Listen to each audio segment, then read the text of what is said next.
өте жақсы көреді және Болливудтағы мансап туралы ойларға беріледі. Шахин Стамбул университетін спорт ғылымдары мамандығы бойынша бітірді. Осыдан кейін ол актерлық сабақтарға қатысып, менеджер Абдулла Булутпен кездесті. Ол оған жарнамада рөлдерді табуға көмектесті. Айналасындағы достары оның бұл ойын қолдамады.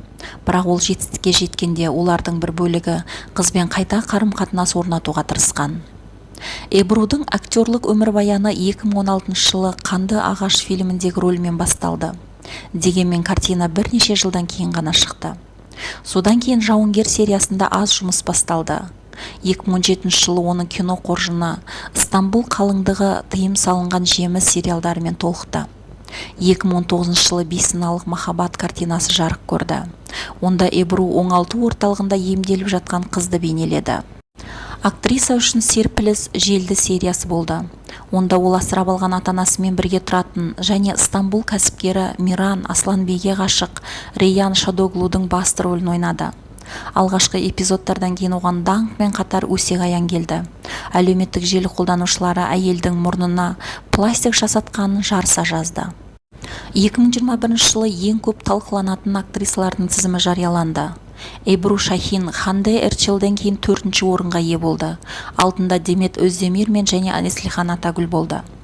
Эбру йога, фитнес, пилатес, кикбоксинг, медитациямен айналысады. Актрисаның бойы 166, салмағы 54 кг. 2022 жылы Эбру басты рөлді сомдаған Аңыз сериалының көрсетілімі аяқталды. Лентада ол түркі тайпасының шебер ақ қыз жауынгері ретінде көрінді.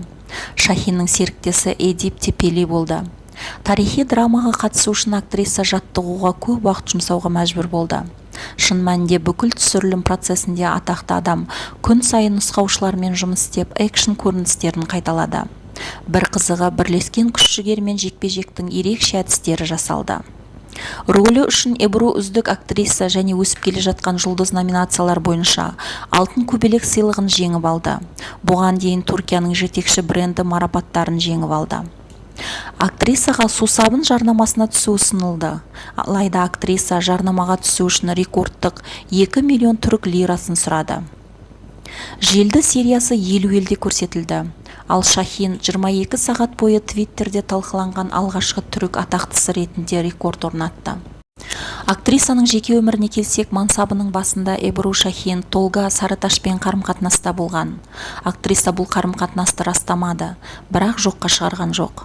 Шахин жеке өмір туралы сұхбатында жас кезінде шынайы терең махаббатты бастан өткергенін, алайда ол оқиғаның қайғылы аяқталғанын хабарлады.